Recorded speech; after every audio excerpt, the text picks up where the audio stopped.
Hello friends, welcome to easy study. दोस्तों, बात कर रहे हैं अपन पटवारी परीक्षा वर्ष 2021-22 के पुराने पटवारी प्रश्न पत्र से संबंधित महत्वपूर्ण टॉपिक के बारे में, जिसके अंतर्गत आज पटवारी परीक्षा पुराने सॉल्व पेपर प्रैक्टिस सेट 2 के से संबंधित महत्वपूर्ण प्रश्नों के बारे में आज डिस्कस करेंगे। तो चलिए वीडियो शुरू करते हैं।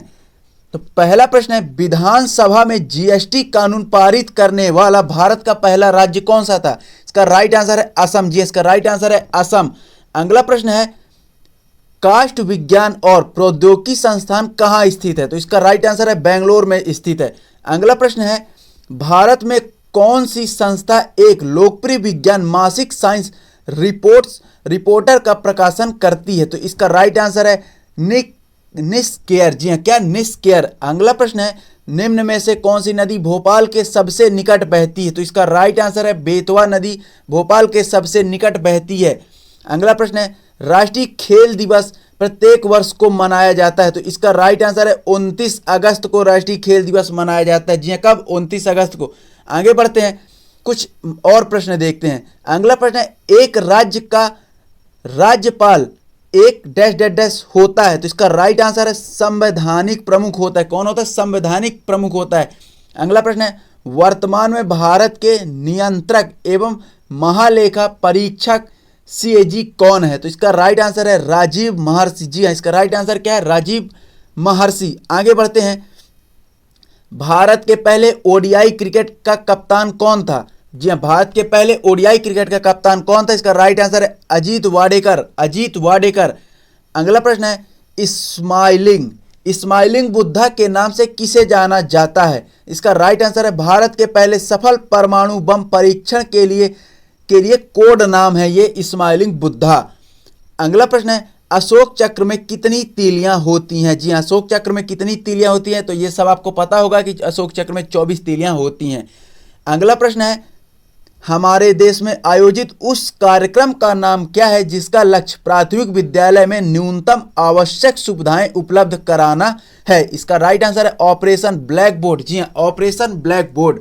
अगला प्रश्न है, विक्टोरिया मेमोरियल आप किस शहर में पाएंगे? तो इसका राइट आंसर है विक्टोरिया मेमोरियल कोलकाता शहर में पाएंगे।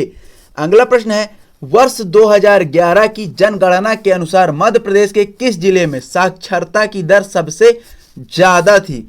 राइट आंसर है जबलपुर। जी हाँ, जबलपुर जिले में साक्षरता की दृष्टिकोण से सबसे अच्छा जिला माना जाता है। अगला प्रश्न है, विंध्य श्रेणी में सबसे ऊंची चोटी है? इसका राइट आंसर है गुडविल चोटी। कौन सी चोटी? गुडविल चोटी। आगे बढ़ते हैं, अगला प्रश्न है, कौन सी नदी रीवा में पूर्वा झरने का निर्माण करती है? कौन सी नदी रीवा में पूर्वा झरने का निर्माण करती है? इसका राइट आंसर है टमस नदी। कौन सी? टमस नदी। अगला प्रश्न है, सड़क मार्ग, राजमार्ग और बंदरगाहों के लिए भारत का कौन सा मंत्री है? इसका राइट आंसर है नितिन गडकरी। जी हाँ, सड़क मार्ग, राजमार्ग और बंदरगाह के लिए भारत के मंत्री कौन है? नितिन गडकरी। आगे बढ़ते हैं, सोनगिरी का तीर्थ स्थान है? इसका राइट आंसर है जैन। सोनगिरी का तीर्थ स्थान क्या है? जैन। अगला प्रश्न है, सिंध और बेतवा नदियों के बीच स्थित है? इसका राइट आंसर है अशोकनगर। अशोकनगर क्या है? सिंध और बेतवा नदियों के बीच स्थित है। अगला प्रश्न है, उदयगिरी और खांडागिरी गुफाएं कहाँ स्थित है? उदयगिरी और खांडागिरी गुफाएं कहाँ स्थित है? इसका राइट आंसर है उड़ीसा। इसका राइट आंसर है उड़ीसा में स्थित है। आगे बढ़ते हैं, अब हिंदी सेट से प्रश्न देखते हैं।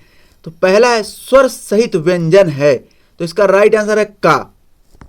अगला है, जिन वर्णों का उच्चारण नाक तथा मुख से होता है वे कहलाते हैं? इसका राइट आंसर है अनुनासिक। जी हाँ, क्या कहलाते हैं? जिन वर्णों का उच्चारण नाक तथा मुख से होता है वे अनुनासिक कहलाते हैं। आगे बढ़ते हैं, अगला प्रश्न है, रा से पूर्व यदि स्वर रहित व्यंजन हो तो रा का प्रयोग कैसे किया जाता है? तो इसका राइट आंसर है प्राचीन की तरह रा का प्रयोग किया जाता है। अगला प्रश्न है, वर्तनी की त्रुटियों से अर्थ में डैश डैश डैश आ जाता है? तो इसका राइट आंसर है अंतर आ जाता है। क्या आ जाता है? अंतर आ जाता है। अगला प्रश्न है, कैसा चांद डैश डैश सुंदर चेहरा है? इस वाक्य में उचित निपात का चयन कीजिए। इसका राइट आंसर होगा सा। कैसा चांद सा सुंदर चेहरा है। अगला प्रश्न है, बाण का पर्यायवाची निम्न में से कौन सा है? तो इसका राइट आंसर है बाण का पर्यायवाची तीर है। आगे बढ़ते हैं। अगला प्रश्न है जिसकी 4 भुजाएं हों के लिए कौन सा शब्द प्रयुक्त है? तो इसका राइट आंसर चतुर्भुज। जिसकी 4 भुजाएं उसके लिए क्या? चतुर्भुज। आगे बढ़ते हैं। अगला प्रश्न है लौट कर आया हुआ के लिए एक शब्द निम्न में से कौन सा है? इसका राइट आंसर है प्रत्यागत। क्या है? प्रत्यागत। अगला प्रश्न है देवर्षि का संधि विच्छेद निम्न में से कौन सा है? तो इसका राइट आंसर है देव प्लस ऋषि। क्या है? देव प्लस ऋषि। आगे बढ़ते हैं। अगला प्रश्न है रक्षक का विलोम शब्द निम्न में से कौन सा है? तो इसका राइट आंसर है रक्षक का विलोम शब्द भक्षक है। रक्षक का विलोम शब्द भक्षक है। दोस्तों यहाँ पे एक बात बता दें कि अगर आप पटवारी पुराने पेपर के प्रैक्टिस सेट 1 को नहीं देखें तो कृपया देख लीजिए, आपको समझ में आ जाएगा कि पुराने पेपर में और अलग अलग पेपरों में कुछ प्रश्न ऐसे हैं जो कि रिपीटेड रहते हैं। इसीलिए मैं बार बार कह रहा हूं कि आपको अगर पटवारी की परीक्षा उत्तीर्ण करनी है तो आप लोग कृपया पुराने प्रैक्टिस सेट जरूर देखिए और हाँ, अच्छी तरह से वीडियो लास्ट तक देखिए क्योंकि यह अति महत्वपूर्ण है आपके मेन परीक्षा के लिए। अगला प्रश्न है ती प्रत्यय से बना शब्द निम्न में से कौन सा है? ती प्रत्यय से बना शब्द निम्न में से कौन सा? इसका राइट आंसर है शक्ति। अगला प्रश्न है देवासुर शब्द में निम्न में से कौन सा समास है? तो देवासुर शब्द में द्वंद्व समास है। आगे बढ़ते हैं। अगला प्रश्न है कि सिर से पैर तक मुहावरे का अर्थ निम्न में से कौन सा है? तो इसका राइट आंसर है सिर से पैर तक मुहावरे का अर्थ आदि से अंत तक है। जी हाँ, क्या है? आदि से अंत तक है।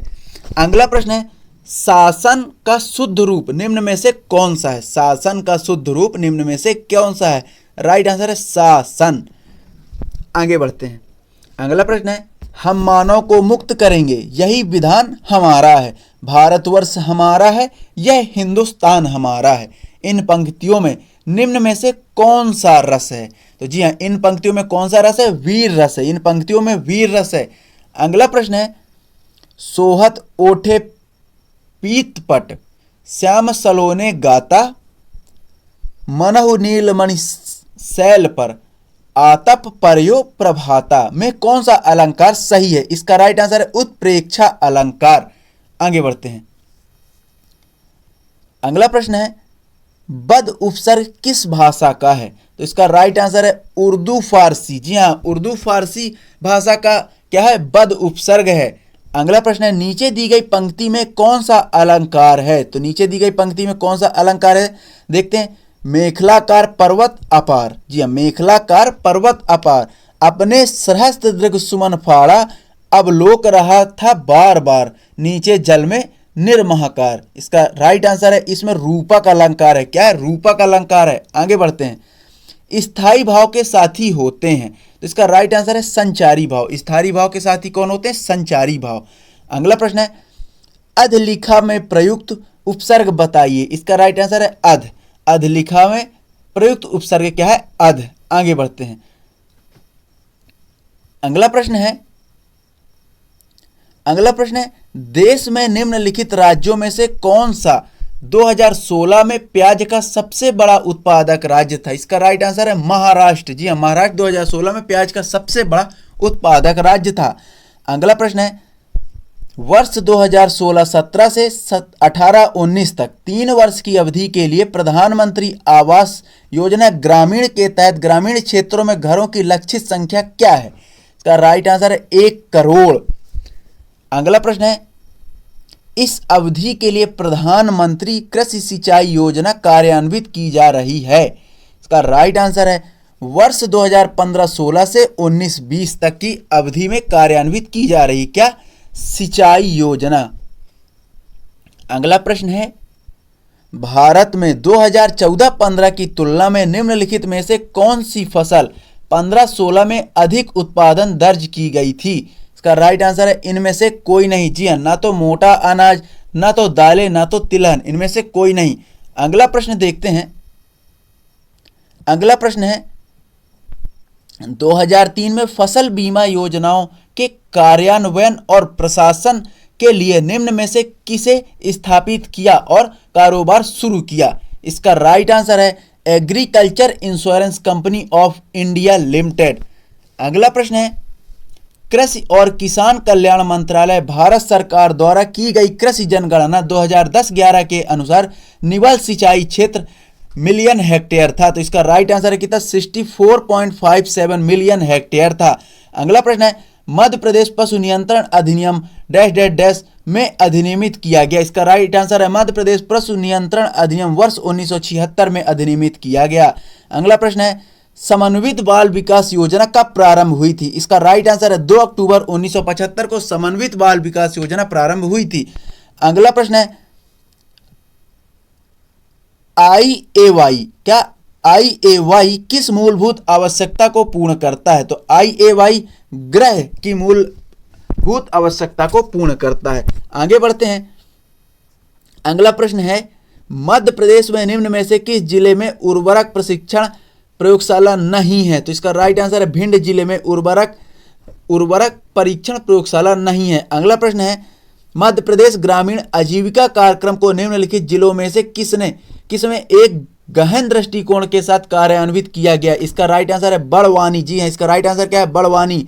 अगला प्रश्न है, मध्य प्रदेश का सबसे अच्छा गुणवत्ता वाला गेहूं कौन सा है। इसका राइट आंसर है सरबती गेहूं। जी हाँ, इसका राइट आंसर क्या है, सरबती गेहूं सबसे अच्छा गुणवत्ता वाला गेहूं माना जाता है मध्य प्रदेश में। अगला प्रश्न है, निम्नलिखित में से किस राज्य में राष्ट्रीय कामधेनु पशु प्रजनन केंद्र की स्थापना की जा रही है। तो इसका राइट आंसर है मध्य प्रदेश में। जी हाँ, मध्य प्रदेश में राष्ट्रीय कामधेनु पशु प्रजनन केंद्र की स्थापना की जा रही है। अगला प्रश्न है,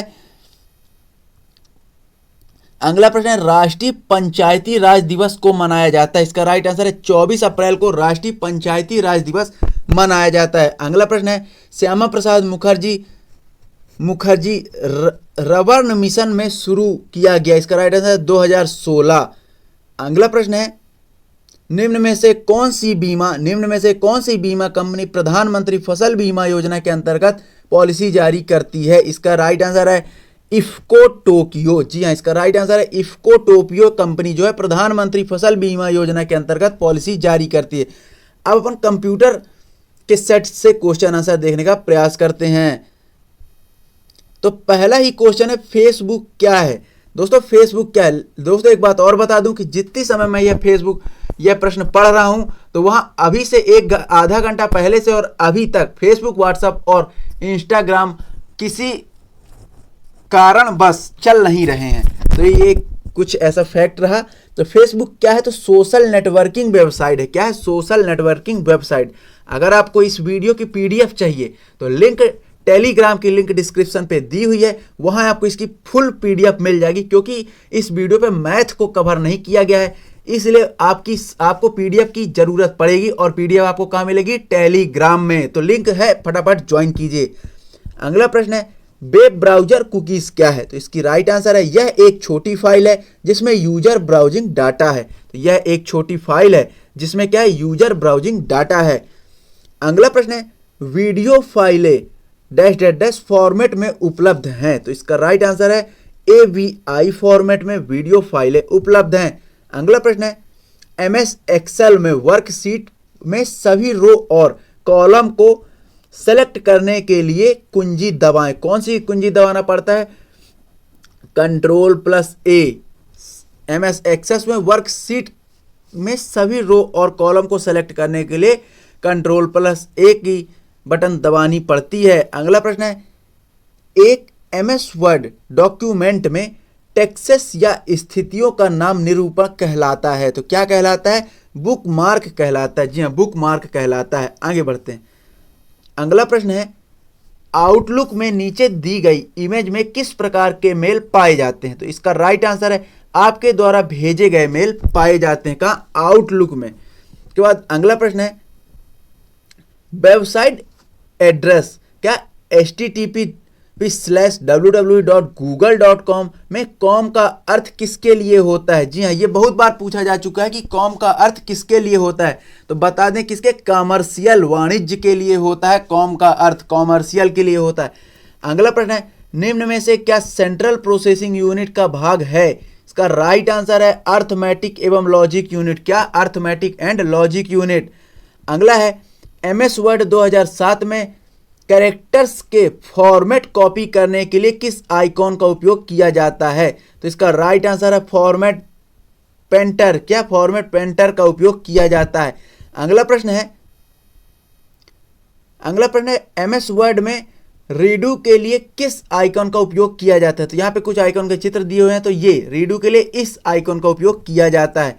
आगे बढ़ते हैं। अगला प्रश्न है एमएस वर्ड 2007 डॉक्यूमेंट में हेल्प विंडो खोलने के लिए कुंजी दबाई जाती है? तो इसका राइट आंसर F1। जी हाँ, F1 दबाई जाती है। काहे के लिए?